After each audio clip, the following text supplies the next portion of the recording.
안녕하세요. 대파리닷컴의 대파리입니다. 오늘은 중국 구매 대행업체의 수수료가 과연 투명한지 확인해 보려 합니다. 중국 구매 대행, 정확히 말해 수입 대행업체가 생긴 지 벌써 20년이 넘어가고 있는데요. 그동안 중국 구매 대행업계는 거의 동일한 방식으로 서비스 요금을 책정하여 고객으로부터 돈을 받습니다. 제품 거래 대금에 대한 퍼센티지를 적용해 수수료를 받고 개당 원산지 작업 비용과 검수비를 포함해 물류비를 산정하는 등 정형화된 방식을 채택해왔습니다. 수수료가 낮은 업체는 어떻게 회사를 운영할까? 중국 구매 대행업체를 찾다 보면 5% 이하의 저렴한 수수료와 해운비를 홍보하는 업체들이 많습니다. 글을 읽고 계신 여러분들의 대부분은 온라인 스토어든 오프라인든 사업을 하고 계시는 분들일 테니 잘 아실 거라 생각합니다. 내가 판매하는 재화의 수익률이 5%도 채 안 되는데 회사가 제대로 운영이 될까요? 낮은 수수료보다는 투명함. 중국과 한국은 언어, 문화, 산업 구조가 서로 다르고 둘 사이에 물리적인 거리가 존재하기 때문에 정보의 불균형이 발생할 수밖에 없습니다. 중국의 현지 상황을 자세히 모르는 한국의 바이어는 불투명하고 불합리한 비용이 발생하여도 모르고 넘어가거나 혹은 알더라도 업계의 관행 정도로 여기며 모른 척하는 게 부지기수입니다.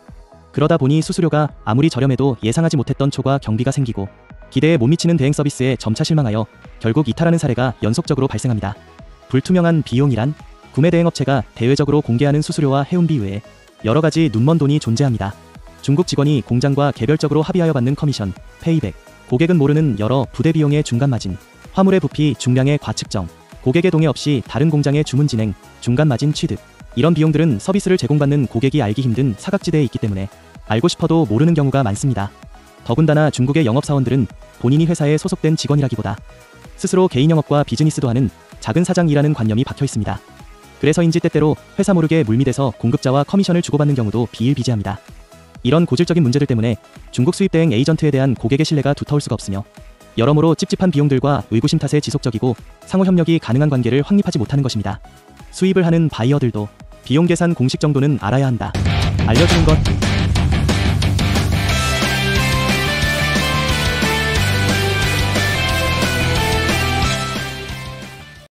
대행업체의 목. 구매 대행 수수료를 제외하면 나머지 비용은 철저히 정량제로 구성되어야 합니다. 해운비는 실부 피 측정 후 나온 정확한 CBM 값으로 받아야 하며 원산지 표기 비용은 스티커 기준 개당 80원이 넘지 않아야 하고 제품의 단가 또한 공급자가 알려준 대로 투명하게 안내되어야 할 것입니다. 단가에 마진을 넣어서 주는 업체가 있다면 그건 무역 대행이 아니라 납품을 하는 도매 영역에 해당되는 것입니다. 대행업체의 역할은 온전하게 수입을 대행해주는 것입니다. 제품값을 비롯 다른 부대 비용에서 남는 게 생긴다면 당연히 공개를 해주어야 합니다. 이것만은 알아두셔야 합니다. 투명하고 효율적이기 때문에 수수료는 높을 수밖에 없다. 직접 하면 수수료를 절감하고 더 저렴하게 진행할 수도 있는데 바이어들은 여전히 구매 대행업체를 이용할까요? 수수료를 감수할 만큼 안전한 거래를 보장받고 그들의 전문성을 10분 활용할 만한 가치가 있어서 그렇습니다. 하지만 정직하고 성실하게 업무를 해주는 업체를 이용하면 수수료는 당연히 높습니다. 터무니없는 수준은 아니지만 적어도 저렴하다 자랑하는 업체들보다는 높겠죠.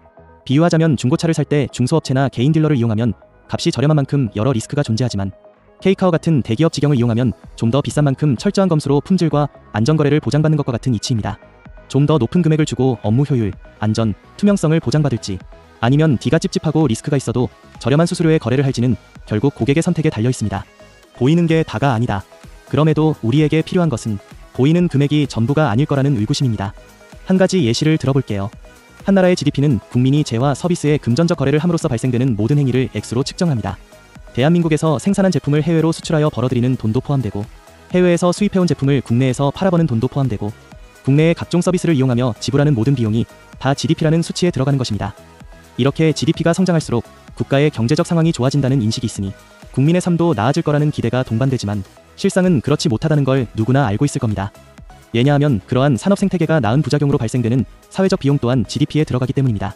고된 노동과 옳지 못한 식습관으로 악화된 건강을 치료하느라 들어가는 유료비, 집에서 노부모를 돌볼 시간이 없어 양로원에 지불하는 비용, 맞벌이로 아기를 돌보기 어려워 지출하는 보육비, 무분별한 공해 제품 사용으로 쓰레기를 처리하기 위한 비용, 임금 상승과 기술 발전으로 점차 증가하는 실업자와 지원비 등등 비슷한 원리로 중국에서 제품을 사입하는 데 들어가는 예산을 단순히 수수료, 해운비, 세금, 통관 경비 정도로 국한시킬 게 아니라 수입 과정에서 발생되는 모든 변수와 그에 따른 기회비용을 최종적으로 검토해 보아야 합니다. 끝으로 올바른 시장 경쟁을 위한 대행업체의 태도 변화가 필요한 때 현재 국내 거래는 많은 부분에서 절차와 가격이 소비자에게 투명하게 공개되고 있고 공급자들 또한 공정한 경쟁을 통해 비교적 안정적인 가격을 형성하고 있습니다. 반면 무역 거래는 불균형한 정보의 접근성 때문에 여전히 고객들이 눈먼 돈을 도둑맞고 있습니다. 업계의 서비스를 소비해주는 고객들이 금전적 피해를 최소화하고 합리적인 비용의 최대 효율을 향유하려면 업체가 올바른 궤도에 올라서야 합니다.